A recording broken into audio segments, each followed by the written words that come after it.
Hi guys, apa khabar? Saya Coach Tan. Hari ni kita sembang lagi berkenaan dengan kecergasan, konsep asas kecergasan. Tajuk hari ni spesifik ni pasal konsep asas kesihatan dan kecergasan dari sudut seorang jurulatih kecergasan dan dari sudut seorang yang pernah gemuk, pernah tak fit, nak bagaimana saya boleh jadi cergas kembali dan juga sihat, alhamdulillah. Okey. Hari ini secara umum saya nak ceritakan keseluruhan konsep diet, konsep workout, okey, konsep kecergasan secara umumnya. Okey. Semua orang dah tahu kan konsep kecergasan, konsep untuk kesihatan ni adalah 70% kecergasan adalah datangnya daripada effort kita dalam menjaga diet.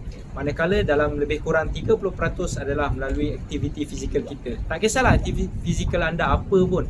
Maksud saya yang berkaitan dengan kecergasan lah terutamanya, ya, specifically. Tapi kalau anda memang dah kerja yang memerlukan fizikal, yang memang kerja berat kata orang tu kan, itu pun boleh diconsider. Tapi kerja berat tu biarlah betul-betul berat, bukan setakat kerja macam sapu sampah, kemas rumah, itu tak termasuk lah. Okay?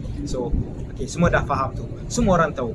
Tetapi masalah dia, saya punya pengalaman lah bila jumpa ramai orang, bila sembang pasal kecergasan, bila sembang pasal macam mana nak turunkan berat badan, macam mana saya nak naikkan berat badan, macam mana saya nak cergas.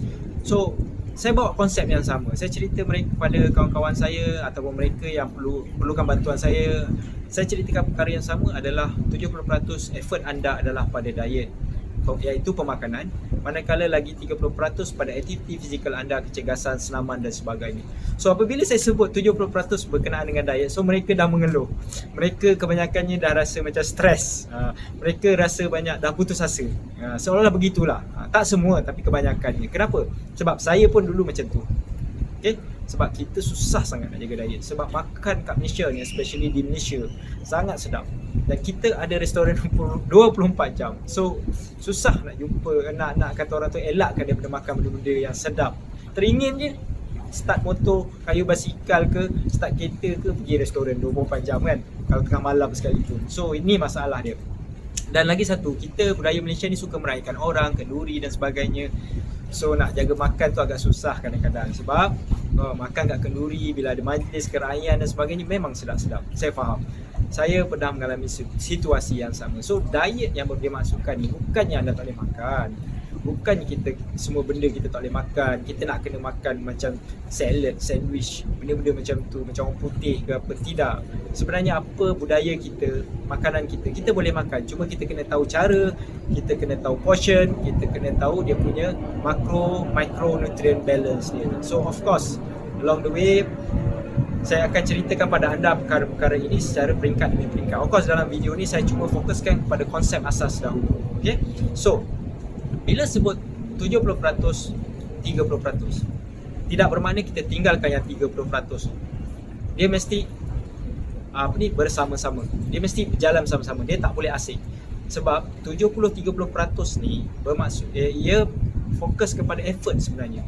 Sebab apa saya kata 70% tu diet? Bukan saya katalah, ini kajian. 70% tu on diet sebab kita sentiasa makan. Okay? Semua orang sentiasa makan. Okay? Dan makan ni perkara yang kita buat sentiasa. Sehari paling tidak 3, 4 kali atau 5 kali kita makan. Ataupun mungkin lebih. Okay? Especially kalau kita sedang bercuti, ada majlis, kerajaan dan sebagainya kan. Macam kenduri kahwin yang kena rewang 2-3 hari, kena buat gotong royong dan sebagainya. Of course, makan lagi banyak. Ataupun kita ada gathering dengan kawan-kawan kan. Gathering club motorsport, gathering club kata orang tu club motor, kelab kereta, makan, pergi sana makan, sini makan. Okay. Tak ada masalah sebenarnya. Cuma yang penting kita jaga portion, jaga kualiti makanan. Itu yang penting. Dan 70% tu maksud dia sebab setiap masa kita makan kan, kita kebanyakan masa kita banyak makan, jarang masa kita workout. Waktu workout pun kalau perlu tak banyak sebenarnya. Sebab tu effort dia 70% diletakkan pada diet, 30% diletakkan pada workout, senaman. Tapi tidak bermakna anda tinggalkan kedua-duanya sekali. Dia mesti jalan selari, tak boleh asingkan langsung. sebenarnya. So you kena selari. Maknanya effort masa, kalau dari sudut masa pula, banyak masa you habiskan untuk fokus kepada diet ni. Okay, jaga pemakanan. Diet tak bermaksud tidak makan, tetapi jaga pemakanan. Okay, jangan salah konsep. Okay, itu selalu orang salah, tu yang jadi stres tu. Manakala 30% adalah effort usaha kita, maknanya berapa jam je sehari kita nak selamat. 30 minit dah cukup. Bayangkan kan, tapi bukanlah kita tak payah buat langsung. Kita buat setiap hari ataupun setidak-tidaknya seminggu 4 atau 5 kali. Kalau you buat exercise 30 minit. 30 minit. So make sure you faham konsep ni. Maknanya you kena jaga pemakanan. 70% effort you, dari sudut effort masa, dari sudut effort you nak apa saja, 70% tu dekat diet. Manakala 30% tu bab senaman. So senaman tak banyak sebenarnya, tapi you kena buat hari-hari, ataupun paling tidak pun setengah jam selama 4 atau 5 kali seminggu. Setengah jam dah cukup kan, sebab tu dia sifir dia 70-30, atau ada setengah sifir pula kata 80-20 saja sekali. Tapi kalau anda boleh senaman atau boleh melakukan aktiviti fizikal lebih pada tu lebih baik. Itu tak ada masalah. So jangan hadkan, jangan limitkan, tetapi makanan memang kena jaga betul-betul. So jangan risau. Tak bermaksud bila penekanan ni jadi ditekankan, bermaksud kita kena makan everything yang macam raw food, clean, very orang panggil zaman sekarang ni clean food. Tak, kita masih boleh makan apa yang makanan budaya kita, kuih-kuih yang makan rendang, gulai, nak makan ayam goreng boleh, tetapi kena ada cara, kena ada kaedah dia. Bukan main makan suka-suka hati, bukannya kata orang tu boleh hentam. Itu yang salah. Cara penyediaan makanan pun kita kena faham. Okay, konsep penyediaan makanan yang lebih sihat kena faham. Walaupun kita masak masakan tradisional kita, orang Malaysia, tapi kalau kita faham konsep penyediaan makanan yang lebih sihat, of course dia membantu banyak dalam proses untuk mengekalkan kecergasan kita atau meningkatkan kecergasan kita. So jangan terlalu risau pasal diet ni. So bukan tak boleh makan, tapi kita kena tahu. So you kena faham. Okay, yang seterusnya. Okay, kenapa kalau saya sendiri pun saya memang menekankan pemakanan, especially pada peringkat awal, sebab pengalaman saya, kegagalan saya mengekalkan berat badan yang optimum kan, adalah sebenarnya bukan disebabkan saya kurang exercise, kurang senaman. Saya daripada sekolah rendah, daripada kecil saya memang suka bersukan, dan saya memang main di sekolah untuk pasukan bola daripada sekolah rendah dan sebagainya. Walaupun tak pandai sangat main, tapi boleh lah kan. Tapi badan tak juga turun-turun, tak juga elok kata orang tu, dalam kata orang tu shape yang kata orang tu sesuai lah. Orang tak panggil gemuk lah kan, tapi still gemuk walaupun main bola dan sebagainya. Sebab saya lihat, bila saya tengok balik, saya refer balik, saya ingat balik kenangan lama dulu kan, makan saya tak jaga. Makan memang berselera sangat, berselera, entah mau apa saja, tak ada pantang, cuma pantang nampak aku belasah. Itu masalah dia. So make sure ini sangat penting ya. Tapi ada orang pula jaga makan tapi tak nak exercise. Okay, kalau you buat macam tu, bukan tak boleh, memang you akan turun, tetapi tidak berapa sihat, atau mungkin tidak sihat. Sebab apa? Sebab bila you tidak ada melakukan aktiviti fizikal, otot you akan kecil. Malahan bila otot you kecil, keperluan energi badan kita akan bertambah rendah, metabolisme kita akan bertambah rendah. So menyebabkan kita kepada orang yang nak turunkan berat badan makin sukar nak turunkan berat badan. Itu masalah. Kepada orang yang nak gemuk kan, otot kau kecil kot tak membesar, macam mana nak badan nak berisi kan? Tapi tak apa, metabolisme rendah nanti boleh gemuk, tapi you akan gemuk dengan lemak. You nak ke?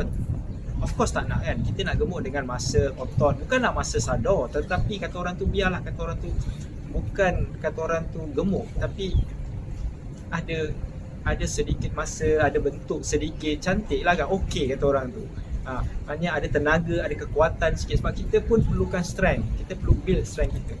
Of course, sebab kalau kita tak ada buat aktiviti fizikal, nanti bila peringkat usia kita meningkat, otot kita mengecil, dan bila usia meningkat, dia lagi mengecil. Dah lah kita mengecil sebab tak exercise, tapi bila kita tak juga kata orang tu melakukan aktiviti fizikal kan, Lepas tu ditambah pula faktor usia, otak kita makin mengecil menyebabkan kita jadi lemah. Sebab tu masalah-masalah bila orang berumur, antara masalah utama dia sakit sendi, sakit lutut. Because of what? Because of masa tak kuat nak support body weight. So bila masa tak kuat support body weight, kita punya kata orang tu berat badan tu, dia punya force tu pergi dekat sendi-sendi kita, menyebabkan sendi kita cepat rosak, cepat sakit. Itu antara punca utama. Tapi kalau masa kita kuat, masa kita boleh tampung sebahagian beban badan kita kan, pergerakan kita dan sebagainya, dia boleh bantu. So tak ada semua tenaga atau beban-beban tu directkan terus pada kita punya sendi dan tulang. So itu pentingnya. So make sure kita lakukan senaman walau apa kata orang tu cara sekalipun, cuba lakukan. Apa halangan pun cuba lakukan. Okay, so macam saya cakap tadi, berbalik pada konsep kecergasan tadi.